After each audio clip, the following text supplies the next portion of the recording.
Harry Potter और पारस पत्थर का राज।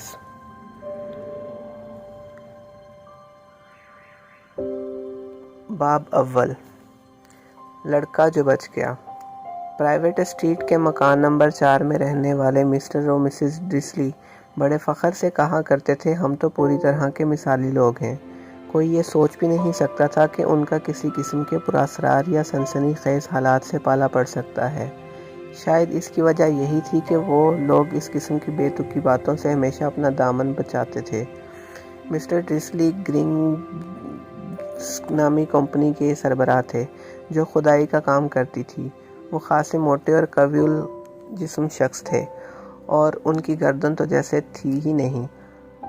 हालांकि उनकी मूछें बहुत बड़ी और घनी थीं, जबकि मिस्टर डिस्ली के मुकाबले में मिसेस डिस्ली सुनहरे बालों वाली दुबली पतली खातून थीं और उनकी सुराहीदार गर्दन मामूल से करीबन दुगनी लंबी दिखाई देती थी।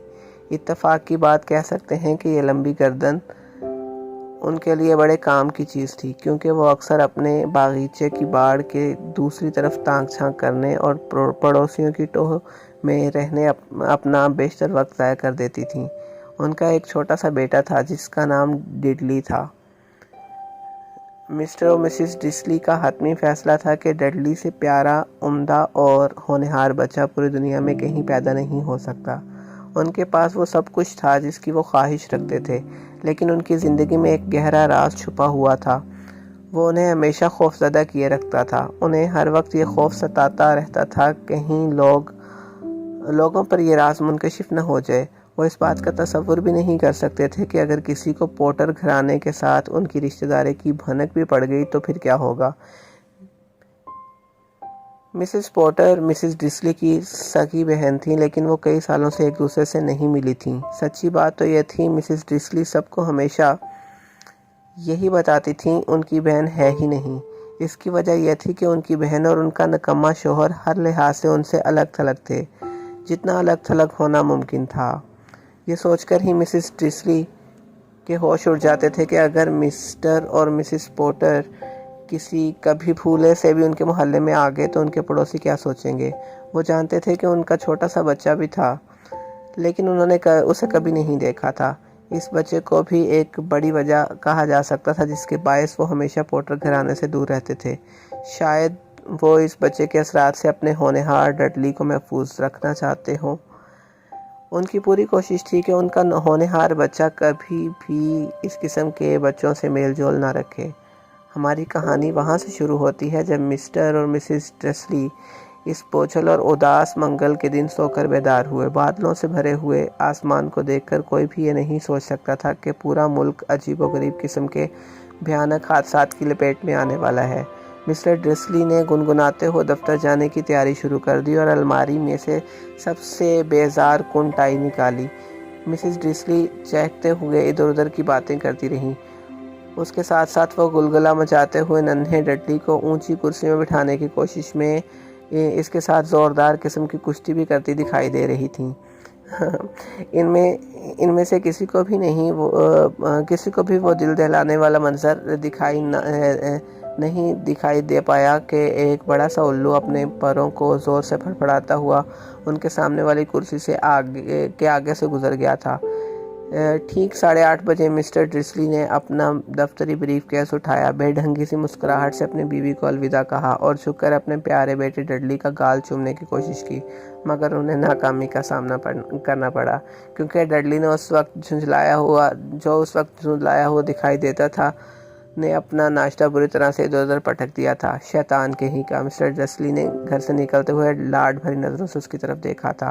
वो दरवाज़ा खोलकर बाहर निकले और अपनी कार में बैठ गए। फिर मकान नंबर 4 के पोर्च से बाहर निकल आए। सड़क के मोड़ पर मिस्टर डिस्ली को पहली जिस गैर मामूली चीज़ ने चौंका दिया वो एक बिल्ली थी, जो एक बड़े स्ट्रीट बोर्ड पर लगे हुए कॉलोनी के नक्शे को पढ़ने में महफ थी।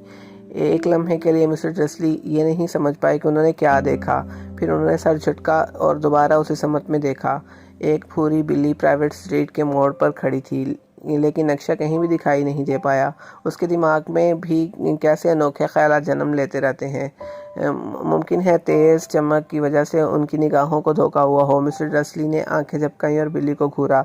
बिली ने भी पलटकर उन्हें घूरना शुरू किया। जब मिस्टर ड्रेसली मोड़ पर घूमे और सड़क पर आगे बढ़े तो उन्होंने ना चाहते हुए भी कार के आने से अकबी समत निगाह डाली। बिली अब भी साइन बोर्ड को पढ़ती हुई दिखाई दे रही थी, जिस पर बड़े बड़े हरूफ में प्राइवेट स्ट्रीट लिखा हुआ दिखाई दे रहा था। नहीं, ये महज साइन बोर्ड को घूर रही थीं। बिल्लियाँ ना तो नक्शे देख सकती हैं और ना ही साइन बोर्ड पढ़ सकती हैं। मिस्टर डसली ने अपने कंधे उचकाए और बिल्ली को अपने दिमाग से बाहर निकाल दिया। जब वो शहर की तरफ बढ़े तो इनके दिमाग में कोई परेशानी बाकी नहीं रही थी। उनका जहन खुदाई के काम के उस ऑर्डर के बारे में सोचने में मसरूफ़ था जो उन्हें उस दिन मिलने की तवक्को थी। शहर के करीब पहुंचते हुए उन्होंने एक अजीब मंजर देखा कि खुदाई वाला मामला दिमाग से ही महव होकर रह गया और उनका चेहरा अजीब से अंदाज में भींच गया। हर सुबह की तरह वो आज भी ट्रैफिक के हजूम में फंस चुके थे और उनका ध्यान उस तरफ मबसूल होता चला गया कि आज लोग खिलाफ मामूल कुछ अजीब किस्म का लिबास पहनकर घूम फिर रहे थे। लंबे चौकों में मलबूस लोग हर तरफ कसीर तादाद में चलते फिरते दिखाई दे रहे थे। ख़ास बात यह थी कि मिस्टर ड्रेसली हमेशा से ही अजीब और बेढंगे लिबास पहनने वाले लोगों को नापसंद करते थे। आजकल के नौजवान लड़के लड़कियां भी कैसे कैसे ऊट पटांग कपड़े पहनते हैं। यकीनन ये कोई हमाकत भरा नया फैशन होगा, उन्होंने नागवारी से सोचा। उन्होंने अपनी उंगलियों से स्टीयरिंग पर तबला बजाने की कोशिश की। उसी वक्त उनकी निगाह के करीब खड़े कुछ अजीब लिबास लोगों के ग्रोह पर जा पड़ी थी। उन लोगों के चेहरों पर ताज्जुब और फिक्रमंदी के जज्बात छलक रहे थे और वो आपस में सरगोशियों के अंदाज में कानाफूसी कर रहे थे। मिस्टर ड्रेसली का पारा उस वक्त तो आसमान से बातें करने लगा जब उन्होंने ये देखा कि उस ग्रोह में मौजूद दो अफराद तो किसी तरह भी नौजवान नहीं दिखाई दे रहे थे। अरे, एक आदमी की उम्र तो मुझसे भी ज़्यादा होगी और उसे ज़रा भर शर्म नहीं आती। वो शौक सब्ज़ रंग का चोगा पहने हुए था। उसे नौजवानों को उम्दा अखलाक सिखाने की ज़रूरत होना चाहिए थी। उसकी ज़रूरत कैसे हुई ऐसा लिबास पहनने की। लेकिन उस वक्त मिस्टर ड्रेसली के जहन में यह ख्याल नमूदार हुआ कि मुमकिन है इस लिबास का ताल्लुक़ किसी अहमकाना इश्तिहारी कंपनी से हो जो लोगों की तवज्जो को अपनी तरफ बाज़ारी मसनू की तरफ मबज़ूल करवाना चाहती है। ये भी मुमकिन है कि लोग किसी मुहिम के लिए चंदा इकट्ठा करने के लिए बहरूप इख्तियार किए हों। हाँ, यकीनन कुछ ऐसी ही बात होगी, मिस्टर ड्रेसली ने खुद को तसल्ली दी। उसी लम्हे ट्रैफिक रेंगने लगी। कुछ ही देर में वो अपनी गाड़ी दफ्तर के पार्किंग लॉन में खड़े करते हुए दिखाई दिए। उनका ज़हन एक बार फिर तमाम बातों से हटकर खुदाई के काम में उलझ चुका था। जी, मिस्टर ड्रेसली 9वीं मंजिल पर अपने दफ्तर में हमेशा खिड़की के साथ पीठ करके बैठा करते थे। अगर ऐसा नहीं होता तो इस सुबह उन्हें खुदाई के काम पर अपने ध्यान जुमाए रखने में बेहद दुश्वारी का सामना होता। वो भरी दोपहर को शहर की फ़िज़ा में तेज़ी से मंडलाते हुए उल्लुओं को भी नहीं देख पाए थे।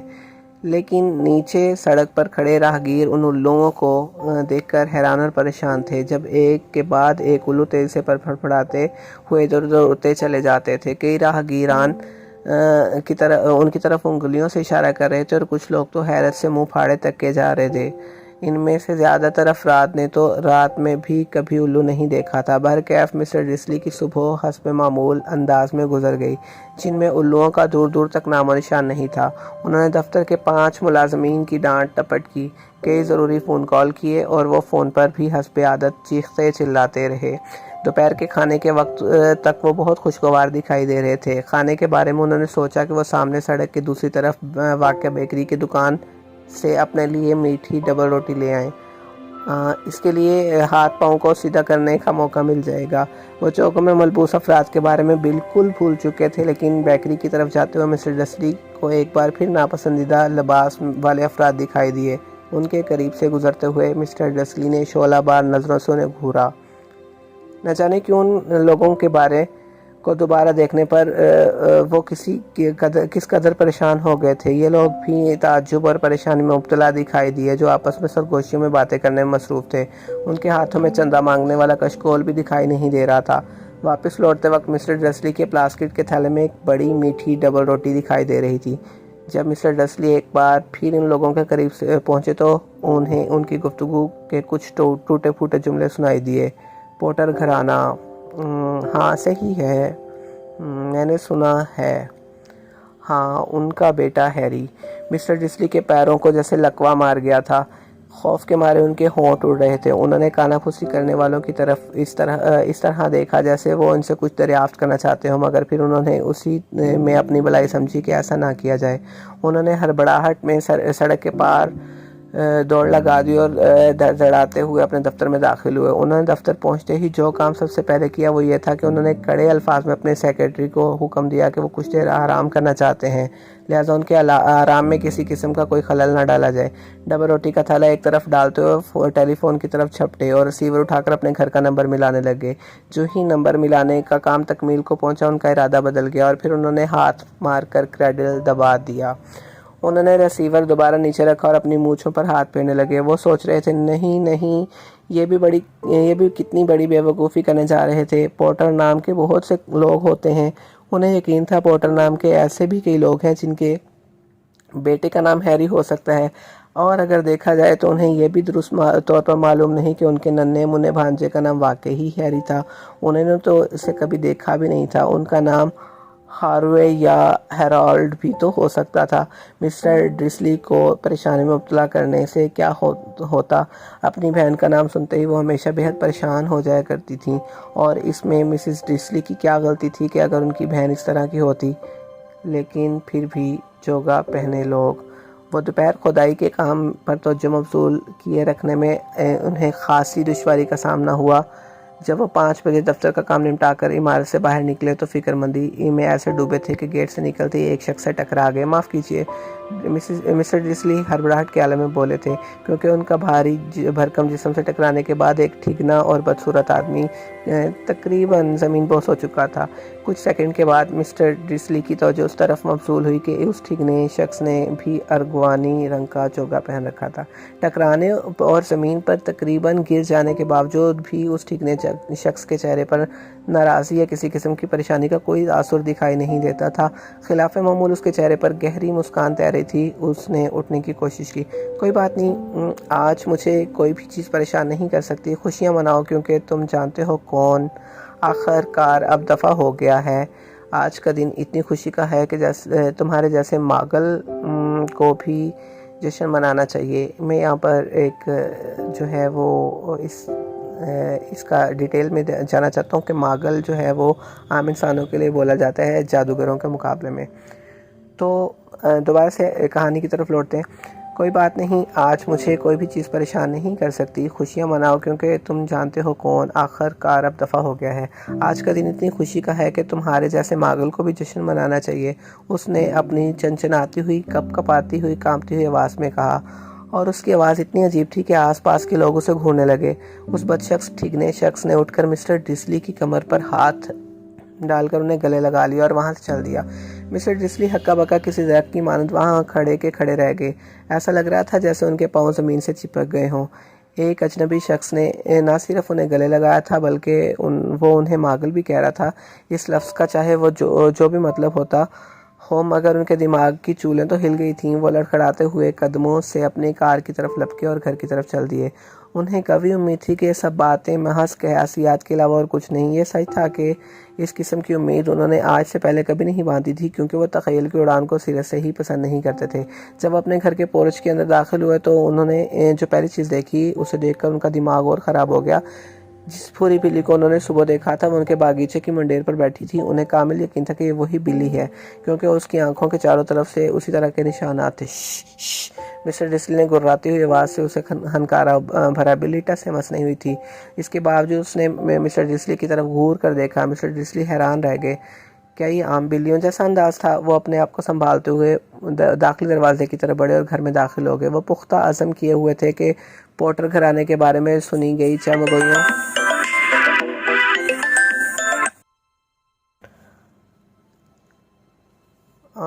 जी तो कहाँ थे? हाँ, वो पुख्ता अज़म किए हुए थे कि पॉटर घराने के बारे में सुनी हुई चमगोइयों का अपनी बीवी से किसी किस्म का जिक्र नहीं करेंगे।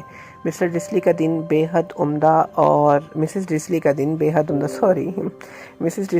बेहद उम्दा और खुशगवार गुजरा था। उन्होंने रात के खाने पर अपने शोहर को बताया कि पड़ोसन की अपनी सगी बेटी के साथ क्या तनाज़ात चल रहे हैं। इसके अलावा डिल्ली का एक नया जुमला बोलना सीख लिया था। नहीं करूँगा।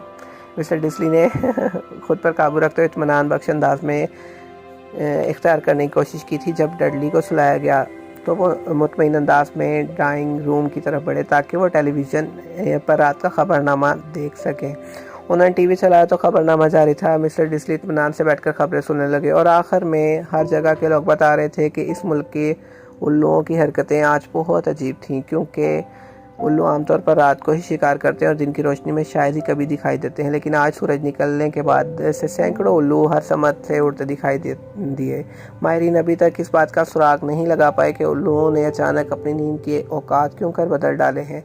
खबरें पढ़ते हुए मुस्कुराते हुए कहा, बड़ी अजीब बात है कि अब मौसम के बारे में आगाही के लिए जिम में गोफन, क्या आज रात को भी उल्लुओं की बारिश की पेशेनगोई की जा सकती है? हेलो टेड, माहिर मौसमियात ने कहा, मैं इसके बारे में तो कुछ नहीं कह सकता, लेकिन आज सिर्फ उल्लुओं की हरकत नहीं अजीब रही। कैंट, यॉर्कशायर और धुंधी के इलाके से मुख्तलिफ अफराद ने मुझे टेलीफोन पर आगाह किया कि मैंने कल जिस बारिश की पेशेनगोई की थी इसके बजाय आज आसमान से नोकीले और तीर निगार अंगारों की मूसलाधार बारिश हुई है। उनका कहना था कि जैसे आसमान पर मौजूद सितारे फुलझड़ियों की तरह टूटकर ज़मीन पर गिरे हों। शायद लोग अलाव वाली भड़कीली रात का जश्न कुछ जल्दी ही मना रहे हैं। ये अगले हफ्ते मुनक्किद होना है दोस्तों, लेकिन आज रात को यकीनी तौर पर पानी बरसेगा। मिस्टर डिस्ली बर्फ़ की मांद अपनी कुर्सी पर जमे के जमे रह गए। पूरे बरतानिया में अंगारों की बारिश, दिन की रोशनी में उल्लुओं की परवास, हर जगह चौकों के घूमने वाले पुरस्कार लोग और पोर्टर घराने के बारे में सरगोशियाँ। इसी लम्हे मिस्टर डिस्ली चाय के 2 कप उठाए ड्राइंग रूम में दाखिल हुए। अब बताए बिना कोई चारा नहीं था, उन्हें अपनी बीवी को सब कुछ बताना पड़ेगा। उन्होंने घबराते हुए खनकार कर अपना गला साफ किया। ओ पटूनिया डियर, हाल में तुम्हारी बहन की कोई खबर मिली है क्या? वो मुश्किल पूछ पाए थे। बिल्कुल वैसा ही हुआ जैसा कि उन्हें तवक्को थी। मिसिस डिस्ली को ना सिर्फ हैरत का झटका लगा बल्कि उनके चेहरे पर नागवारी का गुस्से भरा तासुर उभरा। आमतौर पर वो लोग जानते थे कि मिस्टर डिस्ली की कोई बहन नहीं थी। नहीं, मिसेस डिस्ली तीखी आवाज़ में गुर्राई, क्यों? खबरनामे में अजीब किस्म की खबरें सुनाई जा रही हैं। मिस्टर डिस्ली ने धीमी सी आवाज़ में कहा, उल्लुओं की दिन में परवास, अंगारों की बारिश और शहर में आज बहुत से अजीब लबाद और मलबूस पुरस्कार किस्म के लोग घूम रहे थे। तो मिसेस डिस्ली ने तमतमाते हुए सवाल किया था। तो मैंने सोचा शायद कोई होना हो। इसका ताल्लुक उन लोगों से, उनकी तरह के लोगों से तो नहीं है, मिसेस डिस्ली ने हकलाते हुए कहा था। उनके चेहरे पर पसीना नमूदार हुआ। मिसेस डिस्ली होंठ सुकेड़ कर अपनी चाय की चुस्कियाँ लेती रहीं। मिस्टर डिस्ली का ख्याल था कि उनमें अपनी बीवी को ये बताने की हिम्मत थी कि उन्होंने पोर्टर का नाम सुना है। बिलाखिर वो इस नतीजे पर पहुँचे कि उनमें इतनी हिम्मत नहीं थी। इसके बजाय वो जितने पुरसुकून अंदाज में कह सकते थे, उन्होंने कहा, उनका बेटा, उसकी उम्र भी अपनी डडली जितनी ही है ना? मेरे ख्याल में इतनी ही होनी चाहिए। मिसेस डिस्ली ने कड़कदार लहजे में कहा, वो वैसे उसका नाम क्या है? हेराल्ड है ना? मिस्टर डिस्ली ने हिचकिचाते हुए कहा, हैरी, मेरे ख्याल में ये सबसे घटिया और सड़कछाप किस्म का नाम है। और नहीं तो क्या? मिस्टर डिस्ली जल्दी से बोले और उनका दिल बुरी तरह डूबता जा रहा था। मेरा भी यही ख्याल है। जब वो लोग सोने के लिए बलाई मंजिल पर चले गए तो उसके बाद मिस्टर डिस्ली इस मौजू पर एक लफ्ज़ भी नहीं बोल पाए। जब मिसेस डिस्ली बाथरूम में गई तो मिस्टर डिस्ली चुपके से उठे और बेडरूम की खिड़की के पास पहुंचे। उन्होंने खिड़की में झांककर सामने वाले बागीचे पर निगाह डाली और उनका दिल धक से रह गया। पुरस्कार बिल्ली अब भी वहां पर मौजूद थी। वो पुरस्कार स्ट्रीट के मोड़ पर नजरें गाड़े हुए दिखाई दे रही थी। मिसेस डिस्ली को यूँ लगा जैसे उसे किसी की आमद का इंतज़ार है। क्या ये उनके दिमाग का वहम था या फिर इन सब का पोर्टर घराने से कोई ताल्लुक जुड़ा हुआ था? अगर ऐसा है और अगर किसी को ये पता चल जाए कि उनकी रिश्तेदारी ऐसे लोगों से है तो बहरकैफ ये तो तय था कि वो बर्दाश्त नहीं कर पाएंगे। मिस्टर और मिसेस डिस्ली बिस्तर पर लेट गए। मिसेस डिस्ली तो फ़ौरन ही नींद की आगोश में चली गईं और उनके हलक से सीटी किसी आवाज़ में धीमे धीमे खराटे बरामद होने लगे। लेकिन मिस्टर डिस्ली देर तक जागते रहे और दिल में दिन भर के वाक़यात पर गौर करने लगे। सोने से पहले उनके जहन में ढारस बंधाने वाले आखिरी ख्याल यही था कि अगर पोर्टर घराने का इन अजीबोगरीब वाक़यात से कोई ताल्लुक़ हो भी तो भी डरने वाली कोई बात नहीं, क्योंकि उनके और मिसेस डिस्ली के पास भला क्यों कराएंगे। मिस्टर और मिसेस पोर्टर अपनी अच्छी तरह से ये बात जानते हैं कि उनके और उन जैसे लोगों के बारे में पतूनिया और वो क्या ख्याल रखते थे। मिस्टर डिस्ली को समझ नहीं आ रहा था कि वो पतूनिया वो और पतूनिया किस तरह ऐसी चीज़ में उलझ सकते हैं जो इस वक्त हो रही थी। उन्होंने गहरी झमाई ली और करवट बदल दी। इसका उन पर कोई असर नहीं हो सकता था। उनका अंदाज़ा कितना गलत था। मिस्टर डिस्ली भले ही कच्ची नींद में सो रहे थे, मगर बाहर मुंडेर पर बैठी बिल्ली की आंखों में नींद का कोई निशान नहीं था। वो अभी किसी पुतले की तरह साकत बैठी थी और पलके झपकाए बगैर प्राइवेट स्ट्रीट के दूर वाले मोड़ पर निगाहें जमाए हुए थी। जब बगल वाली सड़क पर एक कार का दरवाज़ा धड़ाक की आवाज़ के साथ बंद हुआ तो भी वो नहीं हिली, ना ही जब दो उल्लू उसके सर के ऊपर से उड़ते हुए एक तरफ चले गए। आधी रात बीत जाने के बाद वो बिल्ली उस जगह से मुतहर्रिक हुई थी। दरअसल बिल्ली जिस मोड़ पर नजरें गाड़े खड़ी थी, वहाँ से एक आदमी ज़ाहिर हुआ था। वो इतना अचानक और चुपके से वहाँ आया था कि देखने वाले को यही लगा जैसे वो ज़मीन के अंदर से बाहर निकला हो या फिर हवा के झोंके के साथ वहाँ पर नमूदार हुआ हो। बिल्ली का दम फड़कने लगा। बिल्ली की दुम भी फुड़कने लगी और उसकी आंखों में अजीब सी अंदाज में सुकड़पन शुरू हुआ। इस तरह का आदमी प्राइवेट सीट में कभी भी दिखाई नहीं दिया था। ये लंबा, दुबला और बेहद ज़ईफ़ुल उम्र था। उसकी उम्र का अंदाज़ा उसके दराज बालों और दाढ़ी के सफ़ेदी से लगाया जा सकता था। वो दोनों ही इतने लंबे थे कि उन्हें अपनी बेल्ट के साथ नीचे ठूंसा जा सकता था। वो अपनी लंबी चादर ओढ़े हुआ था। एक अरगवानी चोगा ज़मीन पर घिसट रहा था और उसने ऊंची एड़ी के बक्कल वाले जूते पहन रखे थे। आधे चांद की मान दिखाई देने वाली शीशों की नफीस और शफाफ ऐनक उसके चेहरे पर लगी थी, जिसके पीछे उसकी नीली, बिल्कुल साफ और चमकदार आंखें दिखाई दे रही थीं। उसकी नाक बहुत लंबी और खमदार थी, जैसे उसे कम से कम 2 बार तोड़कर जोड़ा गया हो। उस आदमी का नाम था एल्बस डम्बलडोर को शायद इस बात का एहसास नहीं था कि वो अभी एक ऐसी सड़क पर आ गए हैं जहां उसके नाम से लेकर उनके जूतों तक किसी भी चीज़ को पसंद नहीं किया जाता था। वो अपने चौके में हाथ डालकर टटोल रहे थे, हाँ, कुछ जैसे ढूंढ रहे हों, लेकिन इस बात का एहसास था कि कोई उन्हें देख रहा है। फिर उन्होंने अचानक बिल्ली की तरफ देख लिया, जो सड़क के दूसरे किनारे पर अभी भी उन्हें घूर रही थी। न जाने क्यों बिल्ली को देखकर उन्हें खुशी हुई। वो धीमे से अंदाज में मुस्कुराए और सरगोशीनुमा लहजे में बुड़बुड़ाए, मुझे मालूम होना चाहिए था। वो जिस चीज़ की तलाश में थे वो उन्हें जेब में मिल गई थी। वो चांदी की सिगरेट लाइटर की तरह दिखाई दे रहा था। उन्होंने उसे खोला और हवा में लहराते हुए दबाया। क्लिक की आवाज़ हल्की सी गूंजी और सड़क के पार पहला रोशनी करने वाला लैंप का बल्ब एक हल्के से धमाके के साथ बंद हो गया। उसके बाद एक फिर क्लिक हुआ और अगले लैंप की रोशनी तारीक हो गई। उन्होंने बल्ब बुझाने के लिए एक काले का 12 दफ़ा इस्तेमाल किया और फिर पूरी सड़क गहरी तारीकी में डूब गई। अलबत्ता दूसरे किनारे पर 2 बल्ब अभी भी जल रहे थे, मगर उनकी रोशनी पूरी स्ट्रीट के लिए नाकाफ़ी थी। तारीकी में एल्बस डम्बलडोर किसी ह्योले की मानद दिखाई दे रहे थे। इस गहरी तारीकी में 2 नन्ही रोशनियां जलती हुई दिखाई दी, जो उस भूरी बिल्ली की आंखें थीं। वो बदस्तूर उनकी तरफ देखे जा रही थी। अगर कोई इस वक्त अपनी खिड़की से बाहर झांकता चाहे चमकदार आंखों वाली मिसेस डिस्ली ही क्यों नहीं होती, तो भी वो ये नहीं देख सकती थी कि नीचे फुटपाथ पर क्या हो रहा है। डम्बलडोर ने बत्ती बुझाने वाले आले को वापस अपने चौके में डाली और सड़क पर मकान नंबर 4 की तरफ बढ़ गए, जहां वो बिल्ली के पहलू में ही फुटपाथ पर बैठ गए। उन्होंने उस तरफ नहीं देखा, लेकिन एक पल बाद उन्होंने बिल्ली को मुखातिब किया, प्रोफेसर मैकगोनागल, आप यहाँ क्या कर रही हैं? वो बिल्ली की तरफ देखकर धीमा सा मुस्कुराया, लेकिन भूरी बिल्ली गायब हो चुकी थी। बिल्ली के बजाय वो एक गंभीर सी दिखाई देने वाली सूरत की मालिक खातून की तरफ देखकर मुस्कुरा रहे थे, जो उसी तरह का चौकोर चश्मा पहने हुए थीं जिस तरह के निशान बिल्ली की आंखों के चारों तरफ दिखाई देते थे। वो भी एक चोगा पहने हुए थीं जो गहरे सब्ज रंग का था। उनके बाल जूड़े में कसकर बांधे गए थे। साफ दिखाई देता था वो खासी परेशान है। आपको इस तारीखी में ये अंदाज़ा कैसे हुआ कि बिल्ली मैं ही थी? उसने पूछा। डियर प्रोफेसर, मैंने आज तक किसी बिल्ली को इतना तन कर बैठे हुए नहीं देखा। अगर आपको दिन भर ईंट की मुंडेर पर बैठने का इत्तेफाक होता तो यकीनन आप भी ऐसे ही तन कर बैठते। प्रोफेसर मैकगोनागल ने मुंह बनाकर कहा था। दिन भर? जबकि आप भी जश्न मना सकती थीं। यहाँ आते वक्त मैं रास्ते में दर्जन भर दावतों और ज़ियाफ़तों के पास से होता हुआ आ रहा हूँ।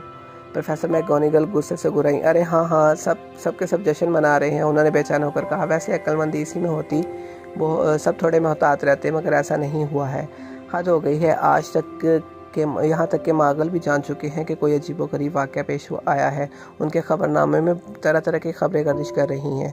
उनका चेहरा लाशोरी तौर पर मिस्टर डिस्ली के अंधेरे में डूबे हुए ड्राइंग रूम की खिड़की की जानिब घूमता चला गया। मैंने ख़बरनामा सुना है, उल्लुओं के दिन के वक्त के वाक़यात, उनकी उड़ान, शाब साकिब की बारिश, तौबा, ये लोग मुकम्मल तौर पर अहमक नहीं है कि ऐसी गैर मुतवक्के चीज़ों का जायज़ा नहीं ले पाते।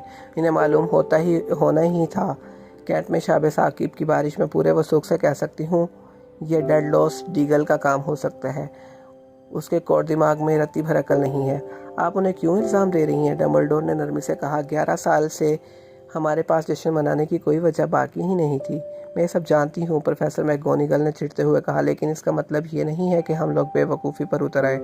लोग सरासर लापरवाही बरतने लगे। उन्होंने मागलुओं जैसे कपड़े तक नहीं पहने थे, चोगे पहनकर भरी दोपहर में सड़कों पर घूम रहे थे और अमकाना अफवाहें फैला रहे थे। फिर उन्होंने डम्बलडोर पर तीखी निगाह डाली और उनके चेहरे पर फैले हुए तासरात से साफ दिखाई देता था कि वो ये उम्मीद किए हुए थी कि डम्बलडोर इस बारे में कुछ न कुछ ज़रूर कहेंगे। मगर डम्बलडोर ने कोई तबसरा नहीं किया और खामोश बैठे रहे। तो उन्होंने अपनी बात को आगे बढ़ाया। ये कितना शानदार होगा जिस दिन तुम जानते हो कौन आखिरकार गायब हो गया।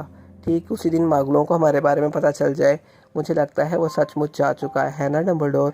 हालात और वाक़यात से कुछ ऐसा ही दिखाई देता है, डम्बलडोर ने धीमे लहजे में कहा। हमें बहुत सी चीज़ों के लिए ऊपर वाले का एहसान मानना चाहिए। क्या आप लीमू का शरबत पीना पसंद करेंगी? क्या चीज़? प्रोफेसर मैगोनिगल चौंक कर बोली। लीमू का शरबत यानी शकंजीन। इस तरह का मागलुओं का मशरूब बहुत पसंद किया जाता है।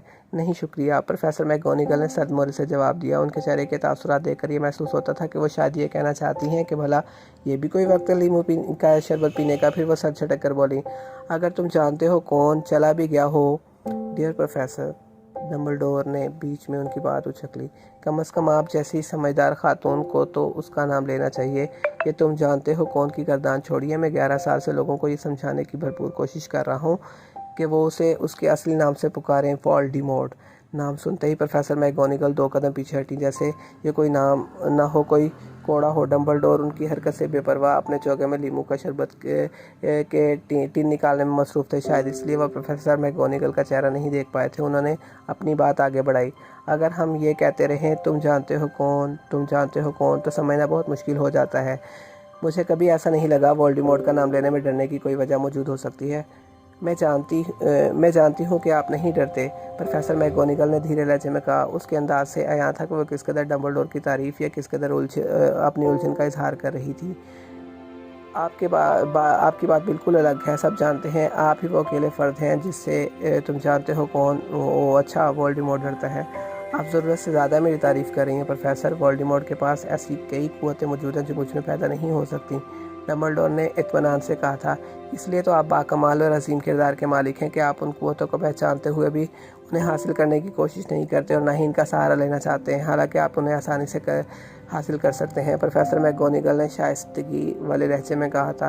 ये मेरी इंतहाई खुशकिस्मती है कि आज गहरा अंधेरा छाया हुआ है।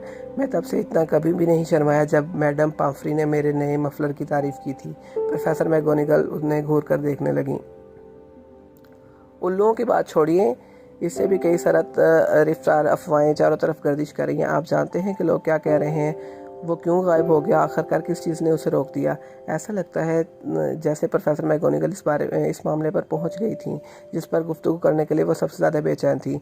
वो असली सबब जिसकी वजह से वो ठंडी पथरीली मुंडेर पर दिन भर बैठकर इंतज़ार कर रही थी, क्योंकि ना तो बिल्ली के रूप में और ना ही इंसानी रूप में उन्होंने डम्बलडोर से पहले इतनी बारीक भी निगाह डाली थी जितनी कि वो इस वक्त डाल रही थी। ये बात साफ थी कि चाहे लोग कुछ भी कह रहे थे, वो उनकी बात पर तब भी यकीन नहीं करने वाली थी जब तक डम्बलडोर खुद ये नहीं कह देते कि ये सच है। लेकिन डम्बलडोर उस वक्त एक और लीमू के शरबत के टिन को छांट रहे थे और उन्होंने कोई जवाब नहीं दिया।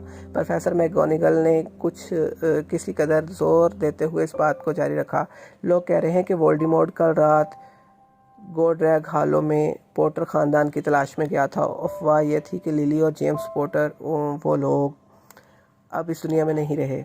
डम्बलडोर ने आस्तिकी से सर झटक दिया और प्रोफेसर मैगोनिगल के मुंह से आह निकल गई। लिली और जेम्स? मुझे यकीन नहीं हो रहा। मैं इस पर यकीन नहीं करना चाहती। ओ एल्बस, उनकी आवाज़ में लर्जिश तारी थी। मैं जानता हूँ। डम्बलडोर आगे बढ़े और उन्होंने प्रोफेसर मैगोनिगल का कंधा आस्तिकी से थामा और थपथपाया। उनकी आवाज़ भर आ गई थी। यही नहीं, प्रोफेसर मैकगोनागल की आवाज़ थरथरा रही थी। लोग तो ये भी कह रहे हैं कि उनके बेटे हैरी पॉटर को भी हलाक करने की कोशिश की गई थी, मगर वो उसे हलाक नहीं कर पाया। वो उस छोटे बच्चे को हलाक नहीं कर सका। कोई नहीं जानता कि क्यों या कैसे, लेकिन सब लोग कह रहे हैं चूंकि वोल्डेमॉर्ट हैरी पॉटर को हलाक नहीं कर पाया तो उसकी वो सब ताकतें खुद ब खुद फना हो गई और वो इसलिए गायब हो गया। डम्बलडोर ने उदासी के आलम में सर इस बात में हिलाया। क्या ये वाकई सच है? प्रोफेसर मैकगोनागल ने हकलाते हुए कहा। जब उसने इतना कुछ किया था, जब उसने इतने सारे लोगों को कत्ल कर डाला था, उसके बाद भी वो एक छोटे से बच्चे को हलाक नहीं कर पाया। शदीद हैरत की बात है। उसे रोकने वाला कौन था? लेकिन बराए करम ये वजाहत तो कीजिए कि हैरी बच कैसे गया। इस बारे में हम सिर्फ क़यासियात ही कर सकते हैं, डम्बलडोर ने धीमे लहजे में कहा। शायद हम उसका सबब कभी भी नहीं जान पाएंगे। प्रोफेसर मैकगोनागल ने जालीदार रुमाल निकाला और चश्मे के नीचे से आंखों के आंसू पोंछ डाले। डम्बलडोर ने गहरी सांस अंदर खींचते हुए अपने जेब से हाथ डाला और एक सुनहरी घड़ी बाहर निकाली। घड़ी के चमकते हुए डायल पर नजरें मस्कूर करते हुए फिक्रमंदी से भवें सुकेड़ी। वो घड़ी बहुत मुनफरिद दिखाई देती थी क्योंकि उसमें 12 हाथ बने हुए थे, मगर कोई हिंसा मौजूद नहीं था। सुइयों के बजाय उनके किनारे पर छोटे छोटे सियारे मदारों में घूमते हुए दिखाई दे रहे थे। बहरहाल इससे डम्बलडोर को कुछ समझ में आया ही होगा क्योंकि उन्होंने इसे वापस अपनी जेब में डाल लिया था। हैग्रिड को देर हो गई है। वैसे मेरा अंदाज़ा है कि उसी ने आपको बाखबर किया होगा कि मैं यहाँ आने वाला हूँ, डम्बलडोर ने मुस्कुराकर कहा। हाँ, प्रोफेसर मैकगोनागल ने जवाब दिया, और जहाँ तक मेरा ख्याल है आप मुझे बताना ज़रूरी नहीं समझेंगे कि आप कहीं और जाने के बारे में सोच रहे हैं। मैं यहाँ हैरी को उसके अंकल और आंटी के पास छोड़ने के लिए आया हूँ। अब उसके ख़ानदान के नाम पर सिर्फ यही लोग बचे हैं, डम्बलडोर ने आहिस्तगी से कहा। क्या अभी आप ये नहीं कहना चाहते, कहीं आप ये तो नहीं कहना चाहते, आपका इशारा उन लोगों की तरफ तो नहीं जो यहाँ रहते हैं? प्रोफेसर मैकगोनागल ने तकरीबन चीखते हुए अंदाज में मकान नंबर 4 की तरफ इशारा करते हुए कहा। वो जल्दी से मंदिर से नीचे कूद आई। डम्बलडोर, आप ऐसा नहीं कर सकते। मैंने दिन भर उन लोगों का जायज़ा लिया है। दुनिया में आपको ऐसे 2 अफराद नहीं मिल सकते जो हमसे इतने अलग हों, और उनका बेटा भी है। मैंने देखा कि वो अपनी माँ को पूरी सड़क पर लातें मारता जा रहा था और मिठाई खाने की जिद कर रहा था। हैरी पॉटर यहाँ आकर रहेगा, ये उसके लिए सबसे अच्छी जगह है, डम्बलडोर ने किस कदर सख्त लहजे में कहा। जब वो थोड़ा बड़ा हो जाएगा तो उसके अंकल आंटी उसे सब कुछ समझा देंगे। मैंने उनके लिए एक ख़त लिख दिया है। ख़त?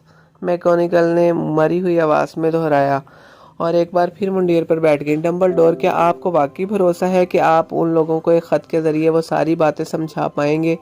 वो लोग उसे कभी नहीं समझ पाएंगे। वो बेहद मशहूर होगा, चारों तरफ से उसके नाम का डंका बजेगा। मुझे इस बात पर कतई हैरत नहीं होगी कि मुस्तकबिल में आज का दिन हैरी पॉटर डे के रूप में मनाया जाएगा। हैरी के बारे में सैकड़ों किताबें लिखी जाएंगी। हमारी दुनिया के हर बच्चे की ज़ुबान पर उसका नाम होगा। बिल्कुल बजा फरमाया प्रोफेसर, अपनी चमकदार नीली आंखों को निस्फ चांद की मानित फ्रेम वाले चश्मे से उठाकर मकान नंबर 4 को बगौर देखते हुए कहा। यह सब बातें किसी भी आम बच्चे का दिमाग ख़राब करने के लिए काफ़ी साबित होंगी। वो मशहूर हो जाएगा इससे पहले कि वो बोलना और लिखना सीखे। इसे तो वो सानेहा भी याद नहीं होगा जिसके लिए वो मशहूर हुआ है। क्या आपकी इस बात का शिद्दत से अंदाज़ा नहीं है कि अगर वो इन सब चीज़ों से दूर रहकर ही बड़ा हो तो ज़्यादा मुनासिब बात होगी, जब तक वो उसे झेलने के लिए ज़हनी तौर पर तैयार ना हो जाए। प्रोफेसर मैकगोनागल ने कुछ कहने के लिए अपना मुंह खोला, मगर इरादा बदलकर अपने ख्यालात को दबा दिया। हाँ, आप शायद दुरुस्त कह रहे हैं, मगर ये बच्चा यहाँ आएगा कैसे? प्रोफेसर मैकगोनागल की चुपती हुई निगाहें डम्बलडोर के चौके पर पड़ी। जैसे बच्चा इस चौके से बाहर आएगा? हैग्रिड ला रहा है उसे, डम्बलडोर ने मुख्तसर कहा। क्या? प्रोफेसर मैकगोनागल चौंक पड़ी। क्या आपको ये ठीक लगता है कि इतने अहम और गैर मामूली काम के लिए हैग्रिड पर एतमाद किया जा सकता है? मुझे हैग्रिड पर अपनी जान से ज़्यादा भरोसा है, डम्बलडोर पूरे एतमाद लहजे में बोला है। मैं ये नहीं कहती कि वो दिल का बुरा है, प्रोफेसर मैकगोनागल ने खुद पर काबू रखते हुए कहा, लेकिन आपको ये तो तस्लीम करना ही पड़ेगा कि वो थोड़ा लापरवाह और लाबाली फितरत का मालिक है। उसकी ये आदत है कि वो ये कैसी आवाज़ें सुनाई दे रही हैं? एक मुसलसल गड़गड़ाहट की आवाज़ ने उनके चारों तरफ फैले सुकूत को तोड़ दिया। आवाज़ धीरे धीरे तेज़ होती जा रही थी। उन्होंने सड़क पर ऊपर की जानिब से आती हुई हेडलाइट्स की रोशनी की तलाश की और जब आवाज़ बहुत ज़्यादा तेज़ हो गई तो उन्होंने ऊपर आसमान की तरफ देखा। ऊपर आसमान में एक भारी भरकम मोटरसाइकिल हवा में तैरती हुई नीचे की तरफ आ रही थी। देखते ही देखते मोटरसाइकिल सड़क पर हवाई जहाज़ की तरह उतर गई और सड़क पर रेंगती हुई उनके बिल्कुल सामने आकर खड़ी हो गई। मोटरसाइकिल बहुत बड़ी थी, लेकिन ये इस आदमी के मुकाबले में कुछ भी नहीं थी जो उस पर बैठा था। वो आम आदमी की जिसामत से 2 गुना लंबा और कम से कम 5 गुना चौड़ा दिखाई देता था। ये एकदम वहशी, जंगली वहशी लग रहा था, क्योंकि बिखरे हुए बालों और बड़ी फैली हुई दाढ़ी की लंबी लटों से ज़्यादातर चेहरे को छुपा रखा था। उसके हाथ कूड़ेदान के ढक्कन जितने बड़े थे और चमड़े के जूतों में उसके पाँव डॉल्फिन मछली के बच्चे की मानद दिखाई दे रहे थे। वो एक कविल हफ्सा शख्स था और उसके चौड़े और मजबूत बाजू में कंबल की एक छोटी सी पोटली दबी दिखाई दे रही थी। उसने मोटरसाइकिल का गड़गड़ाता इंजन बंद किया। हैग्रिड, डंबलडोर ने सुकून की सांस लेते हुए कहा, आखिरकार तुम आ ही गए। और तुम्हें ये मोटरसाइकिल कहाँ से मिली? उधार ली है जनाब प्रोफेसर डंबलडोर, हैग्रिड ने मोहतात अंदाज में मोटरसाइकिल से उतरते हुए कहा। सीरियस ब्लैक ने ये मुझे उधार दी है, मैं उसे लेकर आया हूँ जनाब। कोई मुश्किल तो नहीं हुई? नहीं जनाब, घर तो करीबन पूरी तरह तबाह हो चुका है, लेकिन इससे पहले कि मागल चारों तरफ जमा होते मैं इसे सही सलामत बाहर निकाल लाया। जब से ब्रिस्टल के ऊपर उड़ रहा था तो उसकी आंख लग गई थी, हैग्रिड ने मुस्कुराकर मुअद्दब अंदाज में बताया। डंबलडोर और प्रोफेसर मैगोनिगल दोनों आगे बढ़े और उन्होंने कंबल के ऊपर से झांका। अंदर एक छोटा बच्चा था जो गहरी नींद में सो रहा था। उसके माथे पर स्याह घने बालों के गुच्छे के नीचे एक अजीब सा निशान दिखाई दे रहा था, जैसे वहां पर बिजली गिरी हो। क्या यहीं पर? प्रोफेसर मैगोनिगल ने सरगोशी के अंदाज में पूछा। हाँ, डंबलडोर ने कहा, इसके माथे पे ये निशान जिंदगी भर रहेगा। क्या आप इसके बारे में कुछ नहीं कर सकते डंबलडोर? अगर मैं कर भी सकता तो नहीं करता। जख्म के निशान कई बार बहुत काम आते हैं। मेरे अपने बाएं घुटने के ऊपर एक ऐसा ही निशान है जो लंदन की ज़मीन दोज़ अफराद की बेहतरीन अलामत समझी जाती है। खैर, इसे मुझे दे दो हैग्रिड, अच्छा रहेगा अगर तुम इस काम को जल्दी से निपटा ले। डंबलडोर ने हैरी को अपनी बाहों में लिया और डिस्ली के घर की तरफ घूम गए। क्या मैं इसे अलविदा कह सकता हूँ जनाब प्रोफेसर डंबलडोर? हैग्रिड ने पूछा। उसने अपना बड़ा देव हैकल बालों से भरपूर सर हैरी पर झुकाया और अपने लटकते बालों को छूते हुए उसे बहुत हल्के से चूम लिया। फिर अचानक हैग्रिड के मुंह से एक ऐसी आवाज़ निकली जैसे कोई घायल कुत्ता रो रहा हो। प्रोफेसर मैगोनिगल ने दबी हुई आवाज में कहा, मागल जाग जाएंगे। माफ कीजिए, हैग्रिड ने सिसकते हुए आहिस्तगी से कहा। इसने एक बहुत बड़ा सा डब्बेदार रुमाल निकाला और उसे अपना चेहरा साफ कर लिया। लेकिन मैं इसे बर्दाश्त नहीं कर पाऊंगा। लिली और जेम्स मर गए और बेचारे छोटे से हैरी को मागलों के साथ रहना पड़ेगा। बड़े बड़े दुख की बात है, मगर अब आपको अपने आप को संभाल लो हैग्रिड, वरना लोग हमें देख लेंगे। प्रोफेसर मैगोनिगल ने करख्त लहजे में सरगोशी से करते हुए कहा। जब डंबलडोर बागीचे की निचली बाड़ को फलांगकर सामने वाले दरवाजे पर जा पहुंचे तो प्रोफेसर मैगोनिगल हैग्रिड के बाजू को डरते डरते थपथपा रही थी। डंबलडोर ने हैरी को दरवाजे की सीढ़ियों पर धीरे से लिटा दिया। अपने चौके से एक खत निकाला और उसे हैरी के कंबल के अंदर एहतियात से डाल दिया और उसके बाद वो इन दोनों के पास वापस लौट आए। पूरे 1 मिनट तक वो तीनों खड़े रहे और एक छोटी सी पोटली को तासुब भरी नजरों से देखते रहे। हैग्रिड के कंधे हिल रहे थे। प्रोफेसर मैगोनिगल की पलकें सरहद के साथ छपकती दिखाई दे रही थी। प्रोफेसर डंबलडोर की आंखों में आम तौर पर दिखाई देने वाली चमक अब बिल्कुल दिखाई नहीं दे रही थी। तो अब डंबलडोर ने गहरी सांस भरते हुए कहा, अब हमारा काम ख़त्म हो चुका है। अब यहाँ रुकने की कोई ज़रूरत नहीं है। ज़्यादा बेहतर होगा कि हम यहाँ से चले जाएं और जश्न में शामिल हो जाएं। ठीक है जनाब, हैग्रिड ने दबी हुई आवाज़ में कहा। मैं ये मोटरसाइकिल सीरियस ब्लैक को लौटा कर आता हूँ। शब बखैर प्रोफेसर मैगोनिगल। जनाब प्रोफेसर डंबलडोर। अपने बहते हुए आंसुओं को अपनी जैकेट की आस्तीनों से पोंछते हुए हैग्रिड मोटरसाइकिल पर सवार हुआ और पाँव मारकर उसके इंजन में जान डाल दी। फिर तेज़ गरज के साथ मोटरसाइकिल हवा में उठी और फिजा में उड़ती हुई रात के अंधेरे में कहीं गुम होगी। प्रोफेसर मैगोनिगल, मुझे पूरी उम्मीद है आप आपसे जल्द मुलाकात होगी, डंबलडोर ने सर हिलाते हुए कहा। प्रोफेसर मैगोनिगल ने जवाब में अपनी नाक सुकेड़ दी। डंबलडोर घूमे और सड़क पर चल दिए। सड़क के मोड़ पर जाकर वो रुक गए और उन्होंने अपनी जेब से चांदी की सिगरेट नुमा आला निकाल दिया, जिसकी मदद से उसने पूरी सड़क की बल्ब गुल किए थे। उन्होंने एक बार फिर बटन दबाया और क्लिक की आवाज़ के साथ सारी रोशनी के 12 गोले सड़क के लैंपों की तरफ लपके और प्राइवेट स्ट्रीट अचानक नारंगी रोशनी में नहा गई। डंबलडोर देख सकते थे कि सड़क के दूसरे सिरे पर एक पूरी बिल्ली एक तरफ को जा रही थी। उन्हें नंबर 4 की सीढ़ी पर रखी हुई कंबल की पोटली की हल्की सी झलक दिखाई दे रही थी। हमेशा खुश रहना हैरी, उन्होंने धीमे अंदाज में कहा और फिर पलटे और चौगे को एक झटका देते हुए वहां से गायब हो गए। हल्की हल्की हवा प्राइवेट स्ट्रीट की साफ सुथरी झाड़ियों को हिला रही थी। स्याह आसमान के नीचे सब कुछ पुरसकून और ठीक ठाक था। ये वो आखिरी जगह थी जहां आप ताज्जुब अंगेज वाकयात रोनुमा होते देख सकते थे। हैरी पॉटर ने सोते सोते अपने कंबल के अंदर ही करवट बदली थी। उसके नन्हे से हाथ के पास रखे खत को पकड़ लिया और वो सोता रहा। वो नहीं जानता था कि वो ख़ास है, ये भी नहीं कि वो मशहूर है, ये भी नहीं कि वो कुछ घंटों बाद मिसेस ड्रिस्ली की चीख सुनकर बेदार हो जाएगा। हैरी पॉटर के नाम वो लड़का जो जिंदा बच गया।